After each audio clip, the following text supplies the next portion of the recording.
Сегодняшнее видео про цветок, который пользуется огромной популярностью как у профессиональных цветоводов, так и любителей во всем мире. Его полюбили за продолжительное цветение, неприхотливость в уходе и многообразие окрасок и форм многочисленных ярких цветов. Называется это растение ахименес. Интересно, что у себя на родине его именуют как волшебный цветок. Родом он из Южной и Центральной Америки.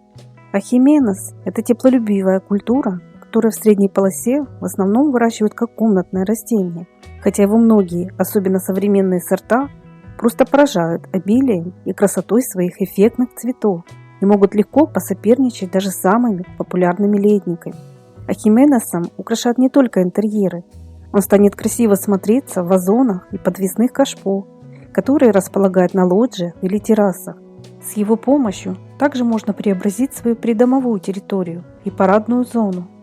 Прелесть этой культуры заключается в его уникальной способности цвести на протяжении всего периода своей вегетации. Друзья, я уверена, что многие из вас уже знакомы с этим красивым растением. Поделитесь, пожалуйста, своим опытом выращивания ахименесов. Большое спасибо всем за ваши добрые советы, лайки и комментарии. Не забывайте также подписываться на наш канал. Подписка и нажатие на колокольчик будут всегда держать вас в курсе выхода новых роликов. Ахименес довольно щедр на цветение. Хоть его цветки и не держатся долго, но они распускаются непрерывно по всей кроне растения, особенно если кустики своевременно поливать и удобрять. У этой культуры просто огромное разнообразие красок, невероятно красивые многоцветные сорта. Лепестки ахименеса могут иметь не только яркую окраску, но и разные вкрапления, штрихи и прочий интересный рисунок. Есть гибриды, которые по внешнему виду напоминают миниатюрные розы. Когда куст массово покрывается многочисленными эффектными цветами, это вызывает настоящий восторг. Однако таким растениям просто необходима хорошая опора и должное освещение. Многочисленные кружевные цветки разной формы будут радовать вас очень долго. Конечно, если соблюдать несложные мероприятия по уходу. Если все делать правильно, то ахименес станет цвести за сезон дважды.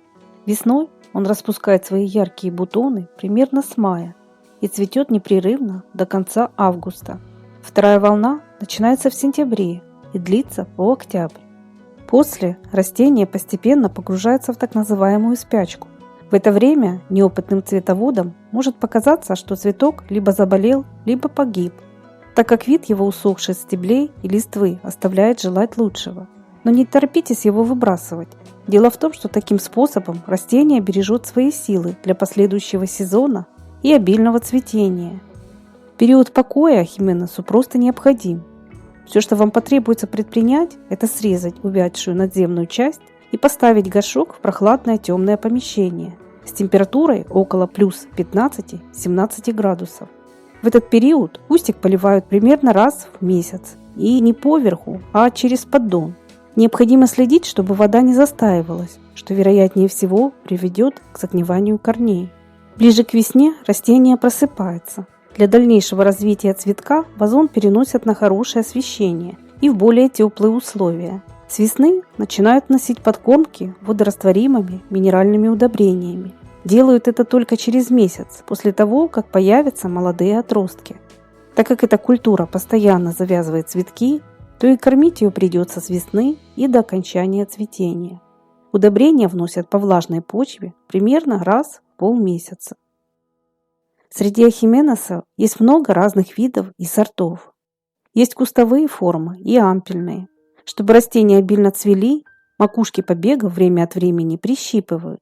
Такая процедура не только придаст кустикам более аккуратный вид, но и простимулирует их к образованию боковых ветвлений и завязыванию большего количества бутонов. Кстати, цветы у ахименеса бывают разными не только по окраске, но и по форме. Очень красиво выглядят махровые сорта. Особой популярностью пользуется ахименес крупноцветковый. Встречаются также сорта, на одном кусте которого могут одновременно раскрываться разные по окраске цветы, например, пурпурные и желтые. К таким относятся ахименес Last Dawn. Есть и более компактные растения с низкой кроной и прямостоячими побегами. Все они хороши по-своему, и внесут в ваш дом настоящий праздник цветов, который станет длиться весь теплый период.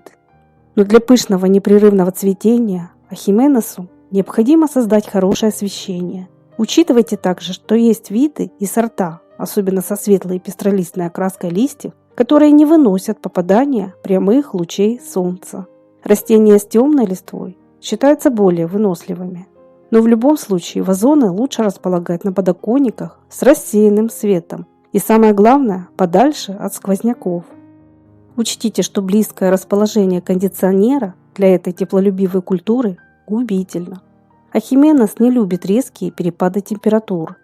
Летом ему отлично подойдет режим в пределах 25-19 градусов тепла. В жаркий период растения потребуется чаще поливать и опрыскивать. Учтите, если корневой ком будет надолго пересыхать, то цветение и обильность у вас не порадует. К тому же кустик потеряет свой привлекательный вид.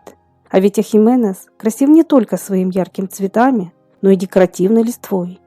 Каждый лист имеет небольшое опушение и зубчатые края. У некоторых видов они также привлекательны своей глянцевой поверхностью. Цветы появляются в пазухах листьев на длинных поникающих стеблях. Ахименес можно выращивать как эффектное ампельное растение.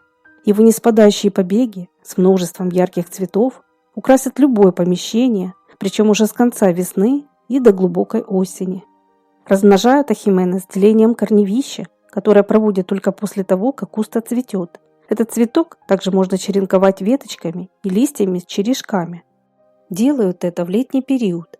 Также практикуют семенной способ размножения. Семена высевают в рыхлый с песком грунт в самом начале весны. Емкости накрывают пленкой или стеклом и поливают через поддон.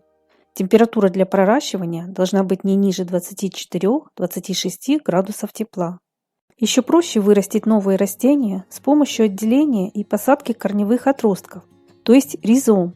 Обычно эту процедуру проводят в начале весны. Для хорошего развития ахименес высаживают в питательную рыхлую почву. Лучше всего подойдет смесь листового перегноя, торфа и небольшого количества речного песка. На дно вазона обязательно укладывают слой дренажа. В субстрат также не лишним будет добавить измельченный древесный уголь. Большая ошибка начинающих цветоводов – полив этой теплолюбивой культуры неотстойной и холодной водой, причем по кроне. От этого на растении могут появиться некрасивые темные пятна и грибковые поражения. Переизбыток влаги в корнях также приводит к загниванию. Но пересыхание также недопустимо, особенно в жаркий период. Если вам необходимо увеличить размер горшка и пересадить растение, делать это лучше в начале февраля. Имейте в виду, что для этой культуры нет необходимости посадки в высокие вазоны, так как у ахименеса довольно компактные корни. Лишний объем в горшке может привести к нежелательным процессам, особенно при частом переувлажнении. В этом случае есть риск развития корневой гнили. В основном же этот эффектный цветок особых сложностей в уходе вам не создаст, а его яркие многочисленные цветы станут радовать вас очень долго. А если вам это видео было полезным, не забудьте, пожалуйста, поставить лайк и до новых встреч на нашем канале.